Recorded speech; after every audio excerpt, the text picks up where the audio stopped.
They called me ungrateful, sold my laptop, and kicked me out on my birthday. But it wasn't just about the laptop.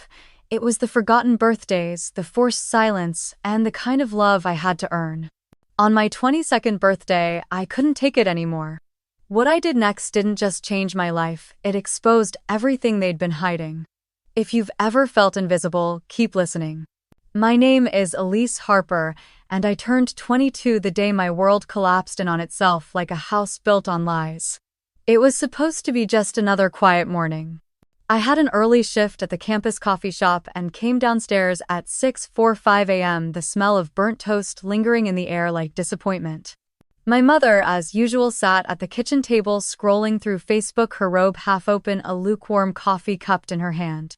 She didn't look up. "Happy birthday," she mumbled, still thumbing through her phone. "Thanks, Mom," I said, hoping foolishly for more. Maybe a card. A cupcake. A hug. But she didn't even glance up. Instead, she added, "Don't forget you're driving Madison to her friend's party this evening." It was my birthday. And I was the chauffeur. Again. I bit my lip, nodded silently, and went to grab my bag. On the counter sat my most treasured possession, my MacBook Pro. I had saved for nearly a year, working double shifts at the cafe, skipping movies, saying no to dinners out with friends. It held my thesis, my job applications, my resume, and years of writing poems, letters, photos. My entire life was saved in those files. I placed it carefully in my bag the way you might cradle a fragile keepsake and headed out. At 10:07 a.m. during my break, I got a text from my father. "Sold your laptop. Madison needs a new phone. Be grateful we feed you." At first, I thought I misread it. I blinked, read it again. My heart dropped into my stomach. I called him. No answer. Another text came through. "Also, you'll be covering her tuition. $6,000 by Friday." I sat there in the alley behind the cafe, cup of black coffee trembling in my hands, the wind biting through my barista apron. The noise of the street faded. I couldn't breathe. My laptop. My property. Bought with my money. Gone. And now they expected me to pay tuition for my sister Madison, the same sister who had dropped out of 3 different programs in the last 2 years because she didn't like the vibe or needed a break. I typed the only words I could muster. "No chance." His reply was immediate. "Then get out. You're cut off." I stared at the screen for a long moment, the words blurring. Then I stood, went back in, and somehow finished my shift. I smiled at customers, poured lattes, faked conversation. But inside something was cracking. I drove home on autopilot, each streetlight bleeding into the next. My mind was racing. Where would I go? What about my schoolwork, my savings, the bills?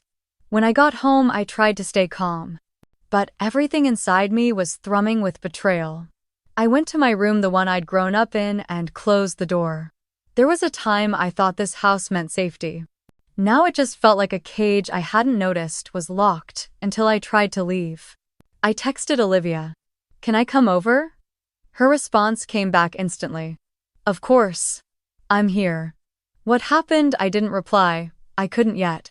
Instead, I stared at my room, the faded posters, the framed photo of me and Madison from when we were small. Back when we still smiled together. Back when I didn't know what favoritism looked like. This wasn't the first time they took something from me. When I was 16, my parents canceled my birthday party because Madison had a last-minute soccer tournament. At 18, my grandparents' graduation gift, a check meant for me, was somehow funneled into the down payment for Madison's first car. When I questioned it, my father had said, "She needs it more than you do. You're responsible. She's fragile." I was tired of being the responsible one. The one they could bleed dry and call it love. I shoved some clothes into a duffel bag, grabbed my toothbrush, deodorant, birth certificate, the few sentimental books I couldn't live without. Then I went to my desk, opened the drawer, and found the empty slot where my laptop should have been. That's when the tears came. Not loud or dramatic. Just a quiet, aching grief. A grief for what was lost and what had never really been there. At 11:42 p.m., I slipped down the stairs, bag slung over my shoulder. The house was dark except for the hallway light. A picture of our family smiled down at me from the wall, my dad's arm wrapped around my mom Madison in the middle beaming and me on the edge half-smile frozen. I opened the door, stepped outside into the cold and didn't look back. But as I pulled away from the curb, a single thought formed. They think I'll just disappear, but I won't. Not this time. And that's when the idea came to me. I wouldn't scream, I wouldn't beg. I would build something. Something irrefutable. Something they couldn't ignore. They took my laptop. But they forgot I never needed technology to write a story. I am the story.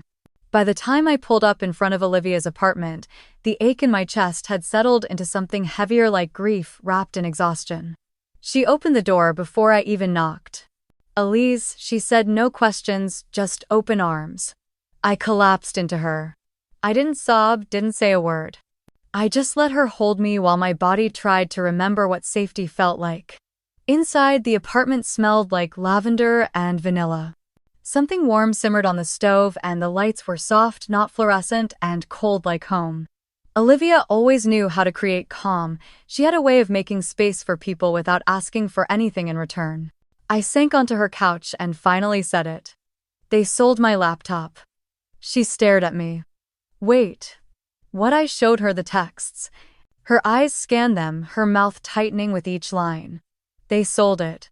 The one you saved a year for. I nodded, hands still trembling. And now they want you to pay Madison's tuition. I gave a bitter laugh. $6,000 by Friday. Or I'm cut off. Which I guess. I already am. Olivia didn't say anything for a long time. She just sat beside me, her hand on my back. I'm sorry, she finally whispered. This is insane. I looked around her apartment, the plants on the windowsill, the coffee mug with the chipped handle, the messy pile of mail by the door.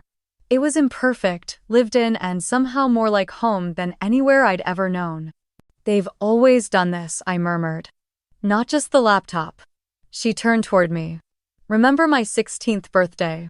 She nodded slowly. My parents canceled my party last minute. Madison had a surprise soccer game. I didn't even get a cake. I closed my eyes.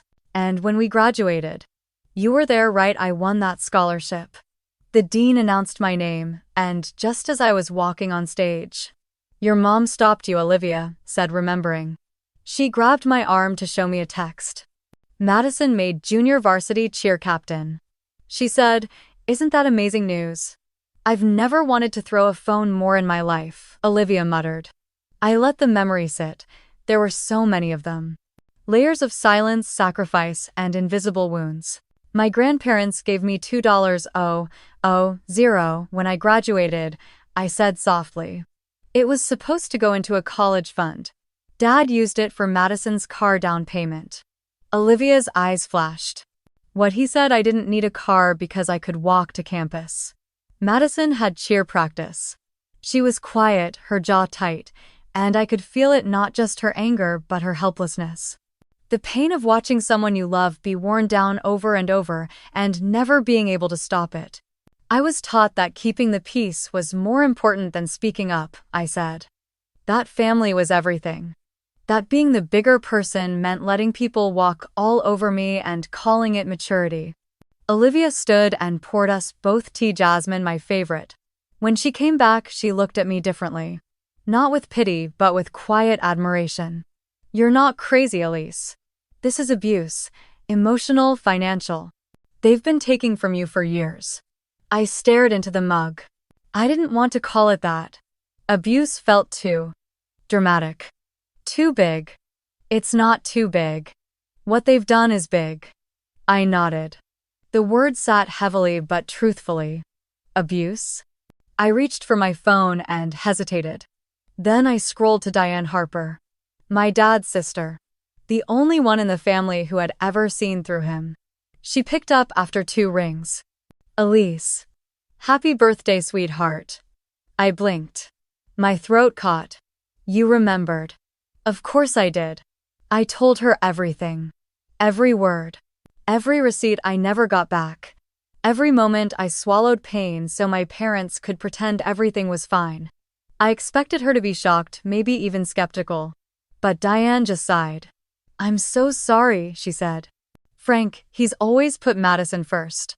Your grandparents tried to talk to him about it years ago. He refused to listen." "I don't know what to do," I whispered. "He kicked me out, and I have nothing.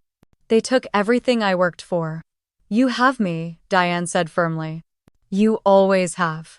You can stay here if you need to. I'll come get you right now if you want." I glanced at Olivia, who gave a small supportive nod. "I'm okay here for now," I said, "but thank you." "I mean it, Elise. Your parents crossed a line. You don't owe them silence." We hung up and I felt something shift. A rope loosening. A breath I didn't know I'd been holding finally released. Later that night, Olivia made us grilled cheese and soup. I stayed up, staring at the ceiling, watching the shadows move. The house I grew up in had never really been home. It had been a place of expectations, of roles assigned too early: Madison, the golden child who could do no wrong. Me, the fixer. The invisible one who filled the gaps, paid the bills, canceled her plans. But here in this tiny apartment, wrapped in a borrowed blanket with the scent of lavender in the air, I started to believe that home might be something else entirely. Not a place, not a roof, but a choice, a space where you are seen, heard, respected, and maybe, just maybe, I could build that even if I had to start from scratch. It was nearly midnight when I pulled into my parents' driveway. The house looked different now, less like the place where I grew up and more like a stage where the wrong play had been performed for too many years. The porch light was off, but Madison's bedroom window glowed upstairs. Of course, she was still awake. She always lived like the world revolved around her schedule. I parked at the far end of the street, heart pounding louder with every step I took toward the front door. My key still worked. That wouldn't last much longer. Inside, the house was still. Silent. Like it knew something was coming. I crept up the stairs, careful not to wake my parents if they were even home.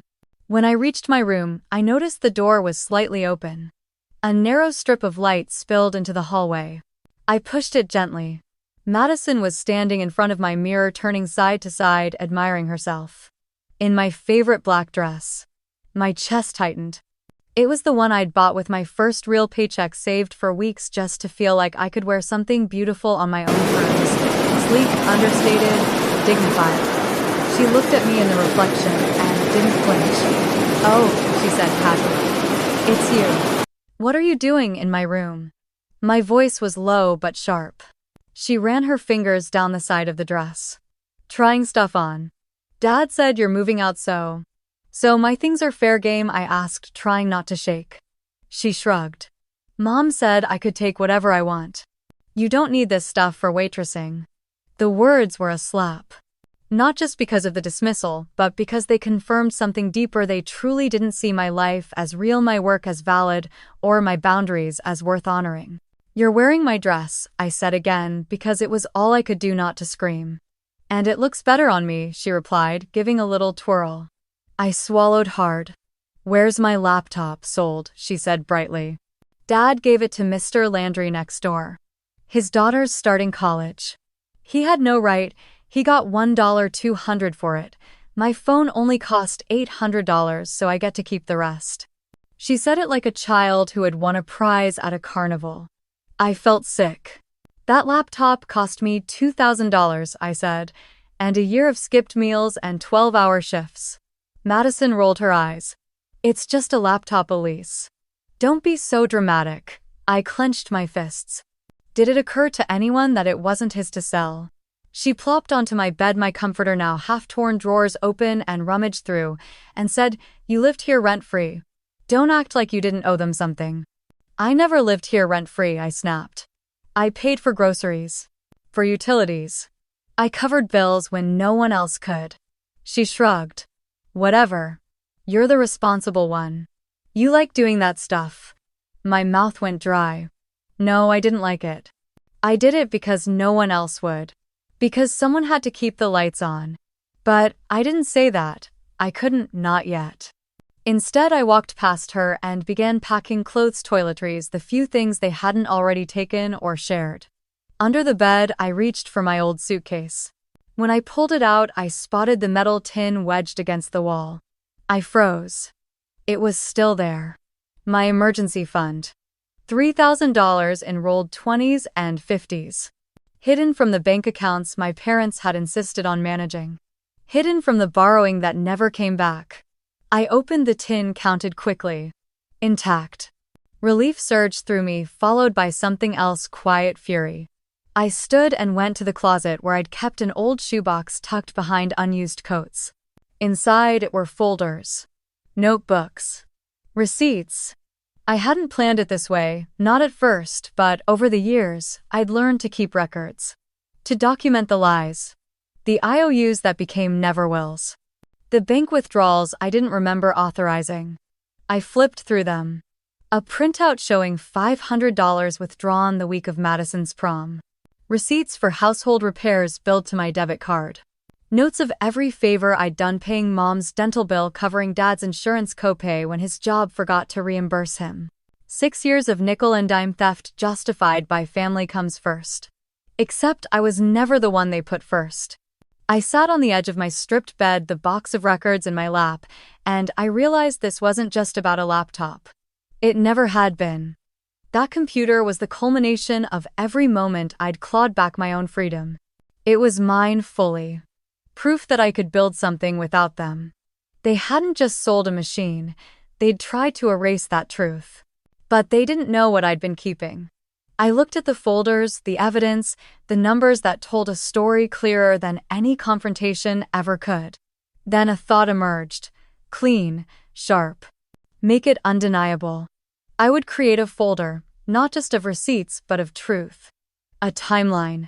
A record. A legacy of what had been taken from me. Not to hurt them. To end it. To put something on the table so final, so undeniable they couldn't twist it. Couldn't pretend anymore that this was love. That this was normal. Madison stood arms full of my scarves. So are you really gonna pay for my tuition? She asked, as if we were discussing chores. I turned slowly. Number. She raised an eyebrow. Dad's gonna be pissed. I stared at her. He already is. She shrugged again. He promised the university already. Said you were gonna learn responsibility or something. I don't know. I think they're having money problems. Mom had to return a bunch of stuff she ordered. That piece of information landed differently. They were struggling. And I had been their safety net. For years. When Madison finally left, still wearing my dress, I got to work. I would take the broken pieces and bind them together with ink and paper. They sold my freedom. But I still had my voice. And I was going to use it. By the time the rest of the house was asleep, I was wide awake, surrounded by paper truth and finally a sense of direction. I worked methodically, like someone assembling evidence for a trial. Because in a way I was. The floor of my childhood bedroom had become a crime scene of another kind, stained not with blood but with years of invisible theft. I started with the bank statements. Every unauthorized withdrawal my father had made from my account was there. I highlighted each one, annotating them with the exact phrases he had used, just until payday. We're a family, this is what we do. You live here rent-free. Altogether, $8,347 taken in quiet, consistent acts of erasure. Then came the household bills. Electric, internet, gas. Many were in my name. Some were paid from my account without my knowledge.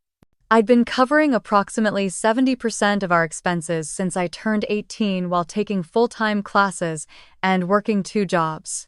Next, the loans.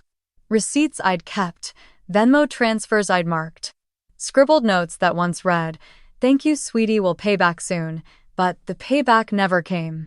The total $15,283. And that wasn't even counting emotional interest. Then I opened a folder I hadn't dared touch in years. It held letters from my grandparents sent when I graduated high school. One congratulated me for winning the essay competition, another referenced a scholarship fund they'd set aside in my name. When I turned 18, I'd asked about it. My father said the money had vanished due to market crashes. I believed him. But this time I dug deeper. Tucked in the envelope was a bank statement with my name on it. The account had been real and active until the year I turned 18. Systematic withdrawals month after month. Ending in a balance of $0. Total drained $22,500. Disappeared without explanation. I included everything. Even Madison's college transcripts, what little existed. 3 programs, 3 dropouts, no consequences. And finally the laptop. I found the purchase receipt in my inbox. The warranty. The insurance policy in my name. Screenshots of the model listed online for nearly $2,000 proof it was worth far more than what they claimed. They hadn't just sold a machine. They had stolen my future, my work, my independence. But I wasn't here to beg for it back. I was here to make a record. For me. For the law. For anyone who ever asked why I left. I placed everything in a blue binder I found in my old desk drawer, labeled it in silver ink, The Truth. It felt like naming a wound after years of pretending it didn't bleed. Then I pulled out a single sheet of paper and wrote, "To whoever finds this first. This is not revenge. This is accountability. You've called me ungrateful for too long. But this is what I've given year after year, check after check." I kept records because no one believed me when I spoke. Maybe now the numbers will say what I never could. I didn't leave because I'm dramatic. I left because I finally understood peace is more important than keeping the illusion of family. This is the truth about who has really been feeding whom. Elise, I placed the folder on the kitchen table. Right in the center. Next to the bowl where we used to leave notes. Next to where my mother would sit scrolling through photos of other people's perfect families. It was 2 a.m. when I stepped out into the cold night, duffel in one hand, binder copies in the other. My car was already packed. But before I drove off, I made one more stop. The police station was quiet at this hour. The receptionist looked surprised when I walked in. "I need to file a report," I said. For what kind of incident? I hesitated, then spoke clearly. "Theft of personal property. A laptop." I gave them the details. The serial number. The receipt in my name. The sale to the neighbor without my permission. I didn't name my father, not yet. But I made the theft real. Legal. Documented. The officer raised an eyebrow as he filed the claim. "You sure you want to do this?" "I'm not pressing charges right now," I said, "but I want a record. In case this isn't the end." It wasn't anger that brought me there, it was clarity. I didn't want to punish them. I wanted it on file. For the day they tried to rewrite the story. When I finally arrived back at Olivia's, the sun was threatening the horizon. Pink streaks painted the edges of the sky like a soft warning. I didn't cry as I unlocked her door. I didn't collapse. I set the remaining copies of the folder on her table and curled up on the couch with my coat still on. Tomorrow they'd find the binder. They'd read the numbers. They'd see it all. And for the first time in my life, I didn't care how they reacted. Because I wasn't doing this for them. I was doing it for the girl they'd never protected. The one who finally decided she was worth saving. I managed 3 hours of sleep on Olivia's couch before the buzzing began. My phone, still buried at the bottom of my tote bag, trembled like it was alive. I reached for it groggily and blinked at the screen. 27 missed calls. 43 messages. 5 voicemails. They had found the folder. I sat up slowly, heart steady now. Not panicked, just prepared. The first text was from Madison.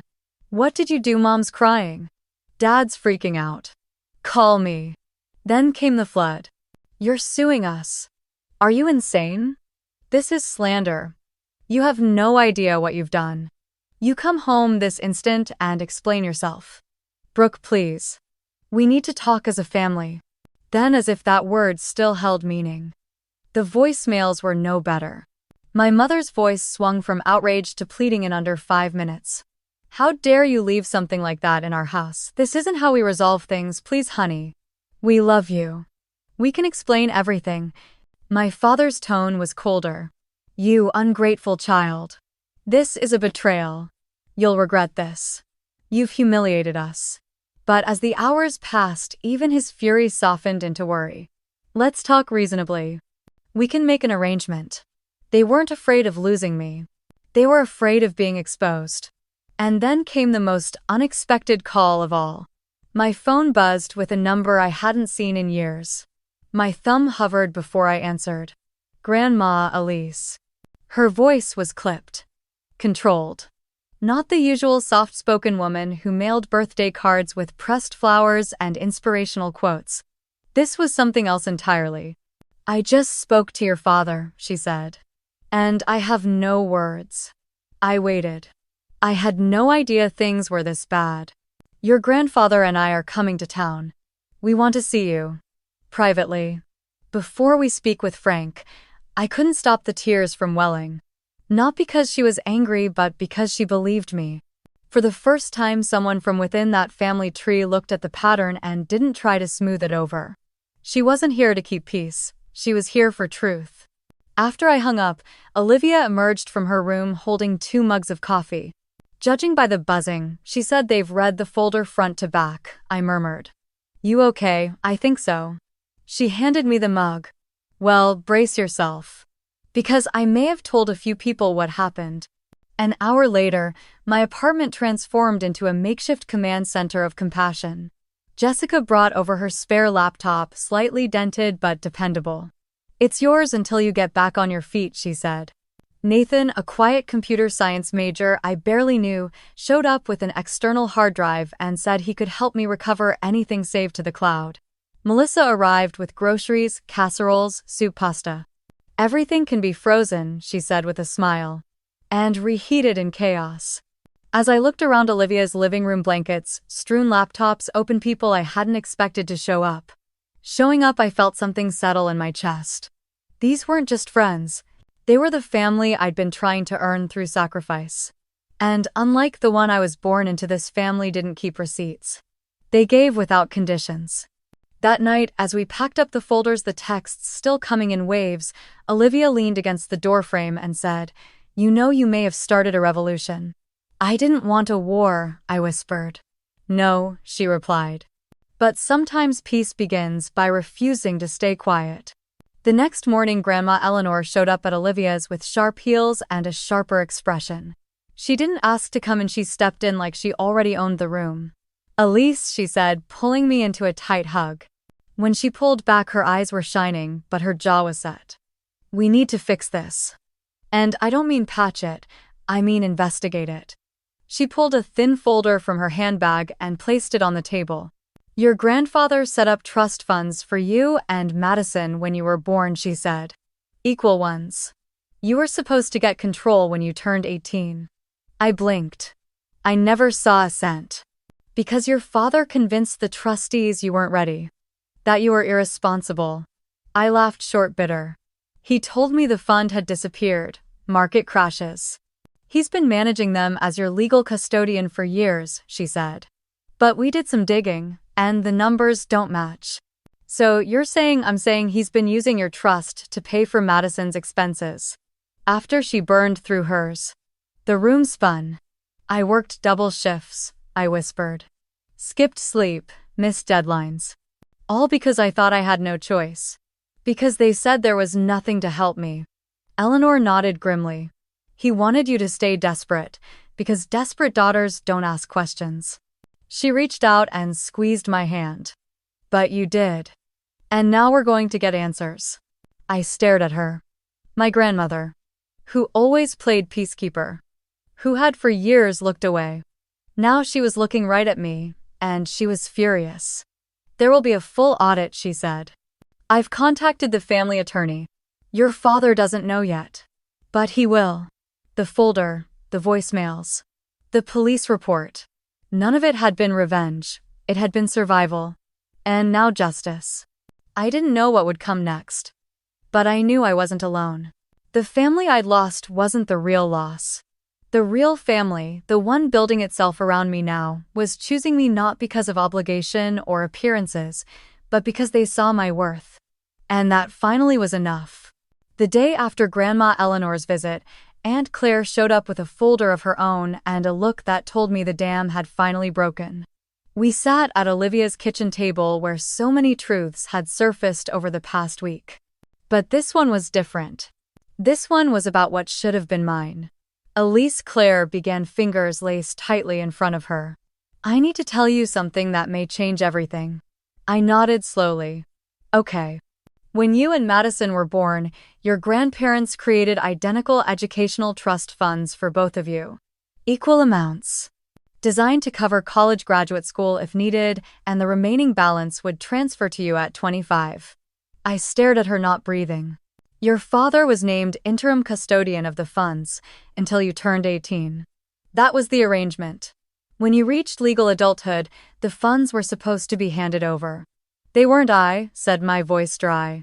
He told me the market crashed. That the money had evaporated.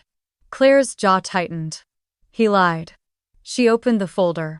Inside were bank statements, real ones showing the trust fund had been active until the year I started college.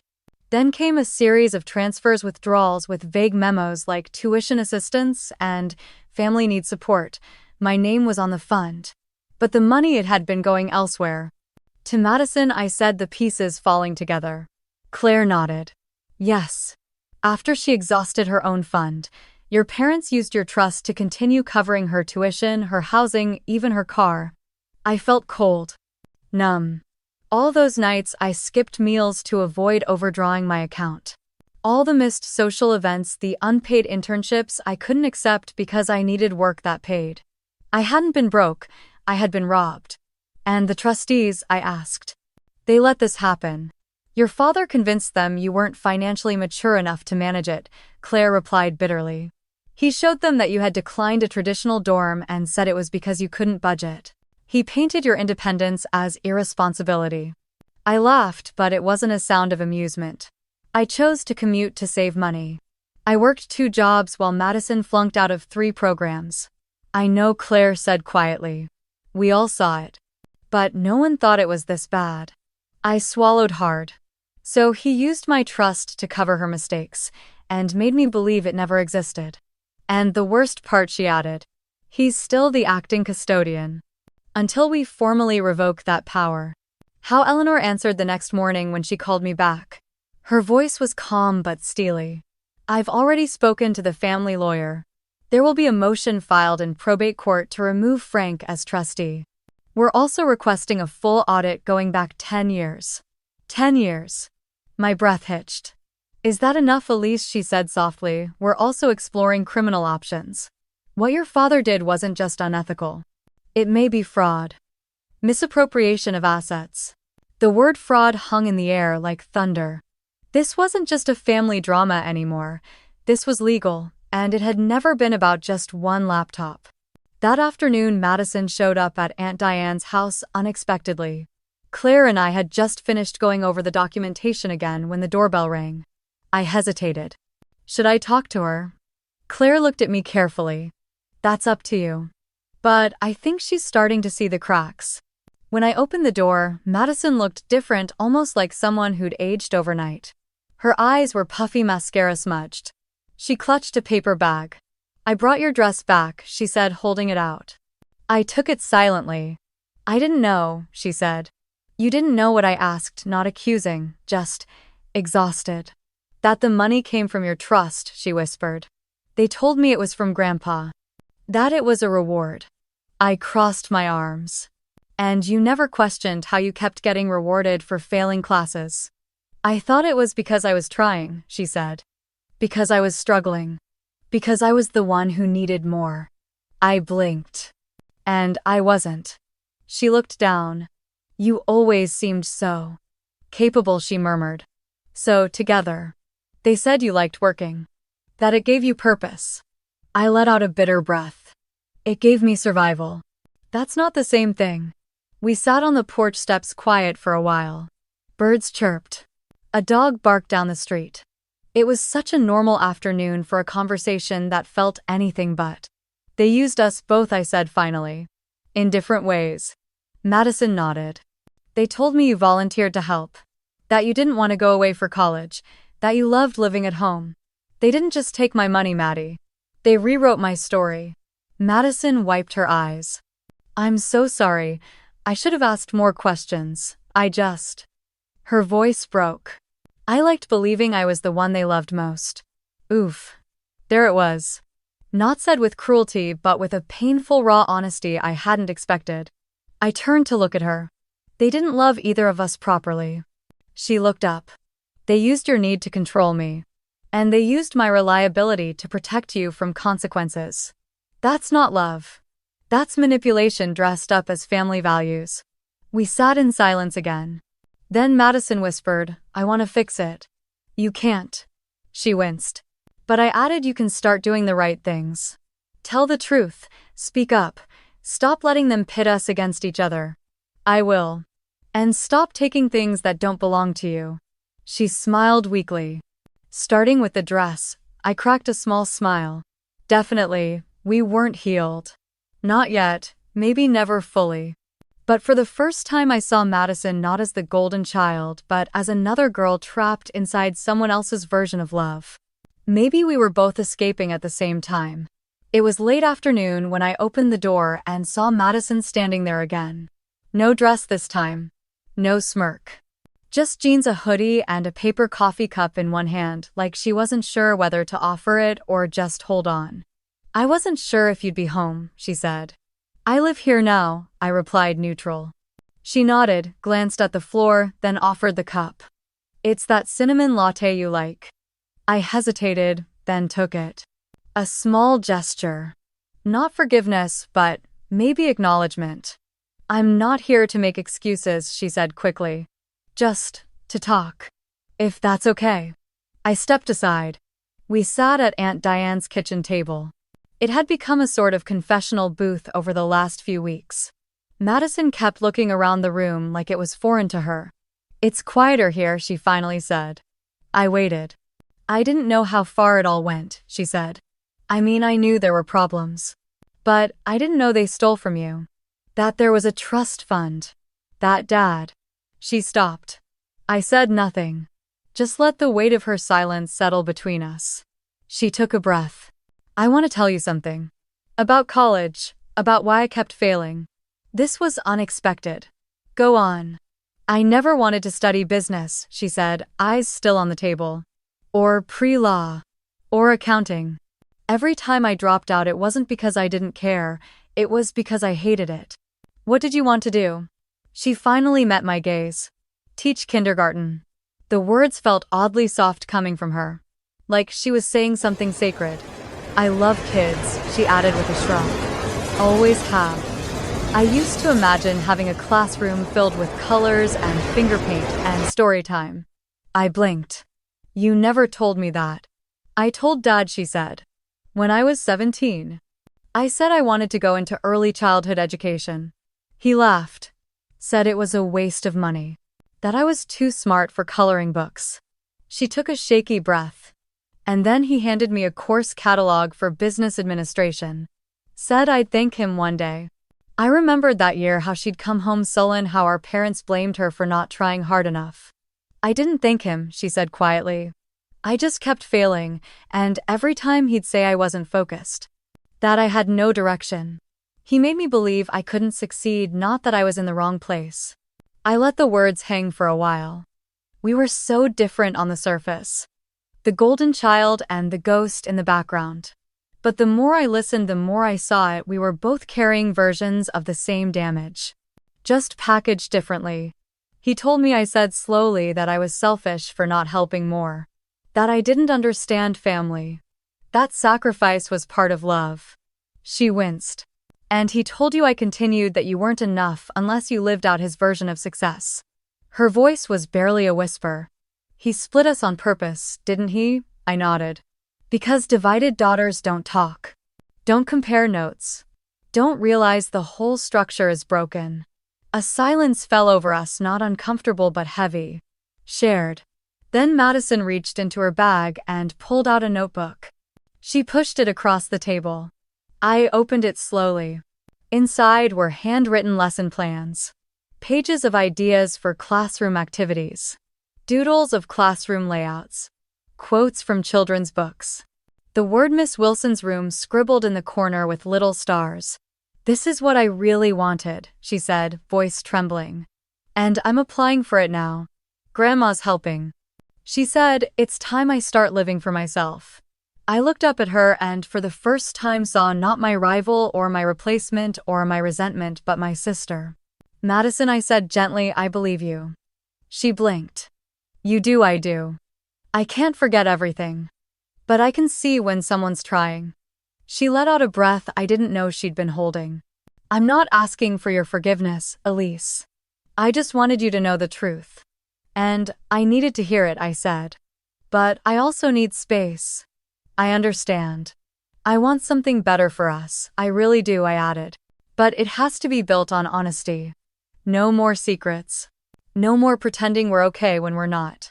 No more taking what isn't mine, she said, with a half smile.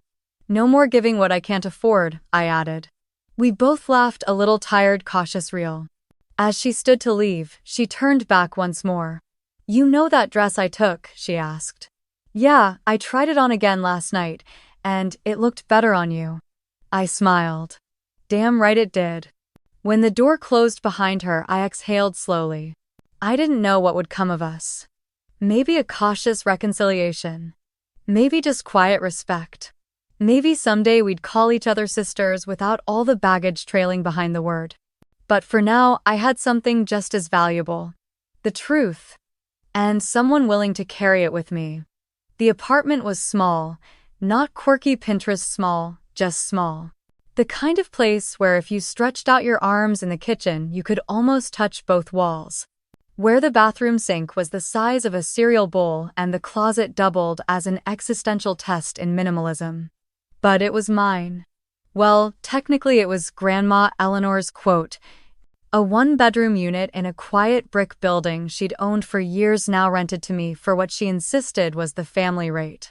You'll pay rent, she said, firmly handing me the keys, because I want you to know what that feels like. But it's not going to break you. You've had enough of that. And just like that, I moved into a life that wasn't borrowed or begged or squeezed between obligations. It didn't smell like resentment or control. It smelled like pine cleaner, cheap detergent, and possibility. My first night alone, I sat cross-legged on the floor, surrounded by unopened boxes and half-assembled furniture. I ate leftover pasta straight from the container, wrapped in a blanket, listening to the quiet hum of the building. No one knocked. No one yelled from another room. No one barged in to borrow something without asking. It was unnerving at first, then it was beautiful. 2 days into unpacking, I met Ethan. He lived across the hall in apartment 3B, a designer who worked from home and played vinyl records way too loud during the day, but always turned them off by 9 p.m. sharp. We collided in the hallway, me balancing a plant and a box of mugs, him juggling a backpack and takeout bags. Whoa, sorry, he said, steadying my monstera before it tipped sideways. No worries, I replied, laughing. She's dramatic, but she'll survive.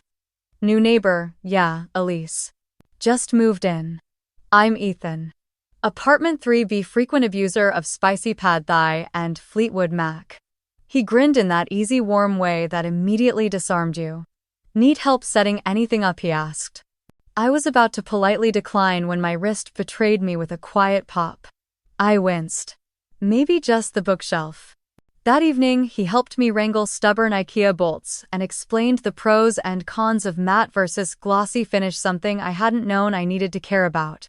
As we worked, conversation flowed. Not too deep, not too shallow. Like water finding its level.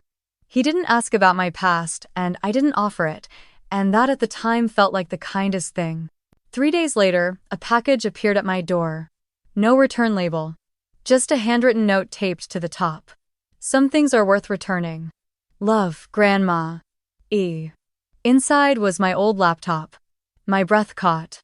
The silver case was scratched but familiar. I opened it carefully, not expecting it to even turn on, but it did. And there it was. My desktop, my research folders, my thesis outline. Photos from my summer internship. An unfinished poem, a draft email I never sent. Me. All still here. I ran my hand over the keyboard and closed my eyes, exhaling shakily. This wasn't just metal and memory, this was proof. Proof I'd built something. Proof it hadn't all been taken. Later that evening, I told Ethan. We were leaning against the balcony railing between our apartments, sharing a container of grocery store strawberries. That laptop, I said, it had everything. And for a while, I thought it was gone forever. What changed? Someone believed I was worth giving it back to. He didn't pry, just nodded. Quiet understanding in his posture. You know, he said after a while, a lot of people don't restart at 22 with nothing but a secondhand couch and frozen lasagna and make it look graceful. I laughed. You've seen my apartment. Graceful is generous. I said what I said, he replied, smiling. The next day, I booted up the laptop and reopened my thesis. I emailed my advisor. Explained what happened in brief, respectful terms. Family emergency, laptop theft. Attempting to recover data. Within hours, she replied with warmth and compassion. Take 2 extra weeks. Life happens. Resilience matters more than deadlines. The extension was a lifeline, but more than that, it was a reminder I hadn't lost everything. I was still in the story. That weekend, I hosted a soft housewarming. No gifts, just friends, folding chairs, and homemade chili from Olivia. Jessica brought candles. Nathan brought sparkling cider. Ethan popped in briefly with a basket of oranges and a note that said, "For color and vitamin C." It wasn't a celebration of luxury, it was a celebration of ownership. Not over a property. Over myself. I'd spent years living within rules written by other people. Performing gratitude for scraps. Apologizing for wanting space, rest, respect. This apartment, this tiny, imperfect, quiet corner of the city, was more than shelter. It was a boundary. A start. A reclamation. Later that night, after the laughter faded and dishes were drying on towels, I opened my laptop again. There it was. A photo I'd taken years ago. Me at 16 in front of the old house holding my acceptance letter to college. In the corner of the picture was Madison, blurry and mid-jump, yelling something I couldn't remember now. I stared at it for a long time. And instead of sadness, I felt gratitude, not for what they took, but for what I'd finally chosen to build. On my own terms. With my own hands. From a kitchen the size of a closet but a future wide as the sky. The day I walked across the graduation stage, the sky was overcast, but I felt weightless. Not just because the ceremony marked the end of sleepless nights, research deadlines, and cafeteria coffee. But because I was finally walking away from something invisible but far heavier: years of silence, obligation, and emotional erosion. I wore a simple white dress beneath the gown, a pair of flats borrowed from Olivia, and a necklace I hadn't taken off since Grandma Eleanor gave it to me, a small silver mountain. "You've already climbed farther than most ever will," she'd told me, fastening it around my neck. "You just didn't do it for applause." The applause came anyway, loud and real, as I shook hands with the dean diploma firm in my grip. I spotted Olivia whooping in the crowd, Madison clapping with damp eyes beside her, and Richard from the diner, my first boss, my first real encourager, snapping photos with proud dad energy. No sign of my parents. I didn't expect them. And that surprisingly felt okay. 2 weeks later, I started my new job at a marketing agency in the city, one with windows, ergonomic chairs, and people who looked me in the eye when they spoke. Allison, the creative director, had hired me not just for my GPA or portfolio, but because, as she said, anyone who rebuilds from nothing is exactly the kind of grit I want on my team. I wasn't just employed, I was respected, but healing wasn't linear. For every good day, there were moments of echoing self-doubt, body, memories of old criticisms, reflexive guilt for feeling joy. So I started therapy. With Dr. Vanessa Torres, a warm-eyed woman who specialized in family systems and adult children of emotional neglect. She didn't offer quick fixes, she offered questions. Who benefits when you silence yourself? What would it feel like to be angry without guilt? Can you separate grief from longing? The work was hard but clarifying. I began to see how my childhood hadn't made me strong, it had made me vigilant. That hyper-independence wasn't maturity, it was survival. That love without boundaries isn't love, it's control in disguise. And most importantly, that I could choose differently now. One rainy afternoon, a letter arrived at my apartment. No return address, just my name in Madison's handwriting. Inside was a check for $6,000. Taped to it was a note: "I know money can't fix what I helped break. But it's the amount Dad demanded from you. This time it's yours. Because I'm finally learning what love really looks like." I sat with it for a long time. Not crying, not overwhelmed, just steady. This wasn't a repair, this was a beginning. My parents tried too, sort of. First came a card from my mother, "I miss my girls. Let's heal together." Then a voicemail from my father quoting vague scriptures about forgiveness.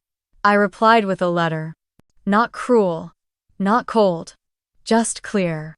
Healing is possible, but not without truth, not without responsibility, not without you seeing what you've done and owning it. Until then, I'm choosing space. Their response. More silence. And oddly, that felt like progress. Because I had stopped begging people to change just so I could love them safely. Now I simply required it. One Saturday, Grandma Eleanor invited me upstate for a drive. Just the two of us. We talked about work therapy, Madison's college essays. She asked about Ethan, our slow-blooming friendship that was starting to feel like something more. I asked about her garden.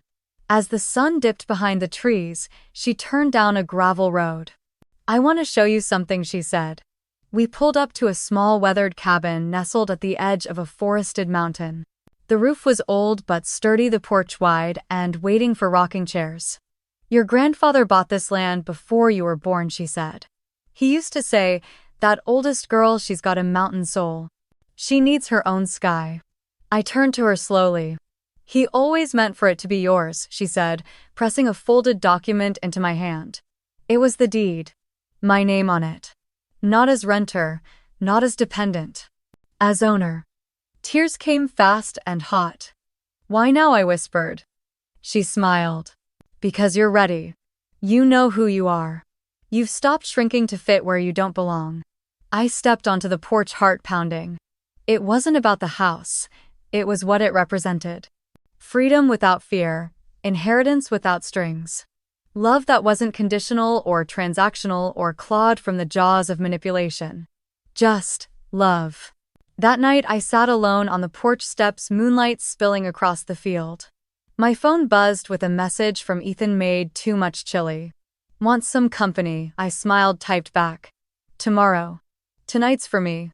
Because tonight, for the first time in years, I didn't feel the need to explain myself to anyone. Didn't feel the urge to check in or overgive or apologize for resting. I just let myself be, whole, worthy, unowned. The apartment smelled like vanilla rosemary and something warm baking in the oven, Madison's banana bread, which had against all odds become a birthday tradition. "You're officially old," Olivia declared, plopping down beside me with a grin. 23, I replied, mock somber, so ancient. The living room was filled with familiar voices and gentle chaos. Ethan was trying to untangle fairy lights with Tyler. Grandma Eleanor was holding court at the kitchen table, trading sarcastic jabs with Jessica. Someone had brought sparklers. Someone else had spilled cider on the rug. I didn't care. It was my birthday. But not like before. Not like 22, the one that split my life into before and after. This one felt whole. Not perfect. Not easy, but earned. When the lights dimmed and the cake appeared, chocolate, my favorite, homemade by Diane, everyone gathered around. There were 23 candles, no tricks, no sudden demands, no guilt hidden behind gifts. Just flame flickering and soft. Madison leaned in, "Make a wish." I stared at the candles. I didn't feel the familiar pull to ask for something: acceptance, freedom, peace, love. I wasn't holding my breath for validation. I wasn't bargaining with the universe. I just smiled. "I don't need to," I said quietly. "I already have everything I need." Then I blew out the candles in one breath and the room erupted in applause and laughter. Ethan caught my eye from across the room. His smile was steady and kind, the kind that never asked me to be anything but myself. Later, after dishes were stacked, leftovers packed and goodbyes exchanged, I stepped out onto the balcony with a blanket around my shoulders. The city stretched before me, glittering and alive. Behind me, someone moved quietly and joined me. Grandma Eleanor. "I can't believe how far you've come in just a year," she said. "Neither can I. You know," she added, her voice low, "your grandfather always believed you were the one who'd change things." I turned to her, surprised. "He saw how they were raising you. The way they kept you small. He used to tell me, that girl will break the cycle. She's got fire under all that quiet. I swallowed hard. You did it, Elise, she said. Not with rage, not by burning everything down, but by drawing a line and walking past it. I looked out at the skyline. I didn't lose my family, I said slowly. I just stopped chasing the version of it that hurt me. Grandma nodded. And built your own instead. Inside, Ethan was gathering coats. Madison was helping Grandma with her bag. Olivia was humming some pop song off-key. The apartment glowed not from the lights but from what we'd all brought into it: truth, effort, repair, laughter, time. Not all of it was fixed. Some wounds took longer. But this felt like a beginning. As the door closed behind the last guest, I stood for a while in the quiet. Not empty quiet, full, peaceful. I curled up on the couch with a mug of tea, the silver mountain necklace cool against my skin. On the wall pinned above my desk was the letter I'd written to myself in therapy a few months ago. Just one sentence: you do not need to bleed to belong. I smiled, tracing the words with my eyes. Not all families are built from blood. Some are built from choice. From boundaries. From beginning again. And I had chosen mine. Not because they made the pain disappear, but because they never asked me to earn love through silence or sacrifice. Outside, the wind moved gently through the trees, rustling like applause. The stars blinked down as if to say, you made it. And for the first time in a long, long time, I believed them.